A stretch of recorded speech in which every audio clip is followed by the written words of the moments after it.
Assalamualaikum warahmatullahi wabarakatuh. Perkenalkan, nama saya Aurelia Nela Safi dari kelas 11 MIPA 6 nomor absen 4.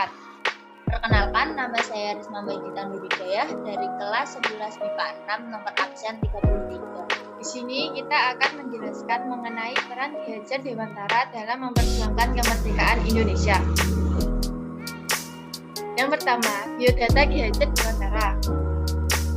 Nama Ki Hajar Dewantara, nama asli Raden Mas Suwardi Suryaningrat, lahir di Jakarta 2 Mei 1889, wafat 28 April 1959. Peran Ki Hajar Dewantara.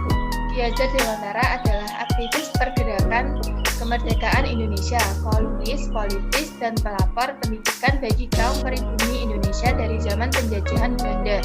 Ia adalah pendiri perguruan Taman Siswa, suatu lembaga pendidikan yang memberikan kesempatan bagi para pribumi untuk bisa memperoleh hak pendidikan seperti halnya para priayi maupun orang-orang Belanda.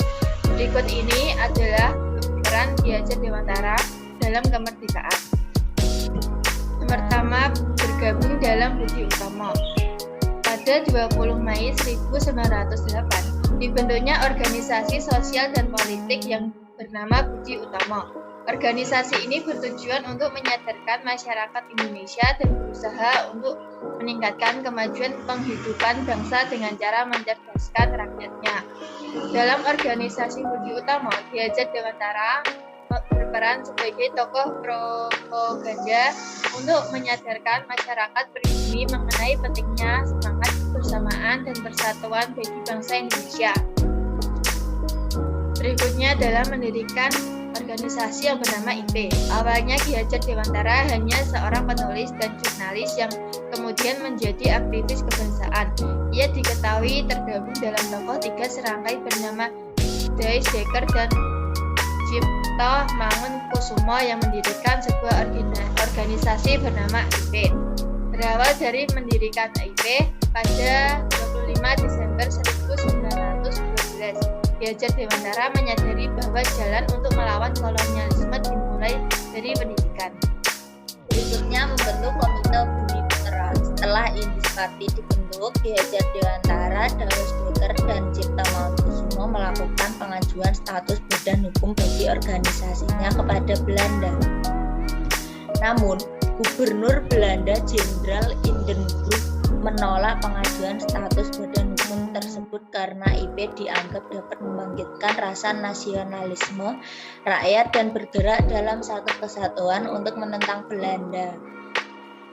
Pasca penolakan tersebut, Ki Hajar Dewantara membentuk Komite Bumi Putera pada tahun 1913. Komite Bumi Putera dibentuk dengan tujuan untuk melancarkan kritik terhadap pemerintah Belanda yang hendak merayakan 100 tahun kebebasan dari penjajahan Prancis. Ki Hajar Dewantara melemparkan kritik mengenai perayaan tersebut lewat tulisan berjudul "Seandainya Aku Seorang Belanda" dan "Satu untuk Semua, tapi Semua untuk Satu juga". Akibat tulisan tersebut, Ki Hajar Dewantara pun ditangkap oleh pemerintah Hindia Belanda dan akan dibuang ke Pulau Bangka.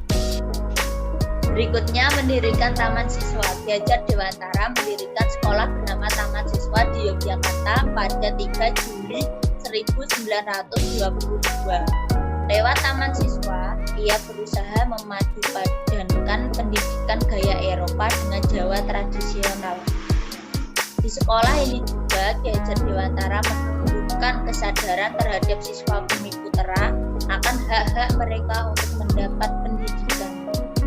Selain mendirikan sekolah, Ki Hajar Dewantara juga menciptakan semboyan pendidikan yang disebut Tuturi Handayani. Berikutnya mencetuskan Pancadharma. Selain mencetuskan 3 semboyan, Ki Hajar Dewantara juga mencetuskan 5 asas pendidikan yang dikenal dengan Pancadharma, yaitu kodrat alam, kemerdekaan, kebudayaan, kebangsaan, dan kemanusiaan.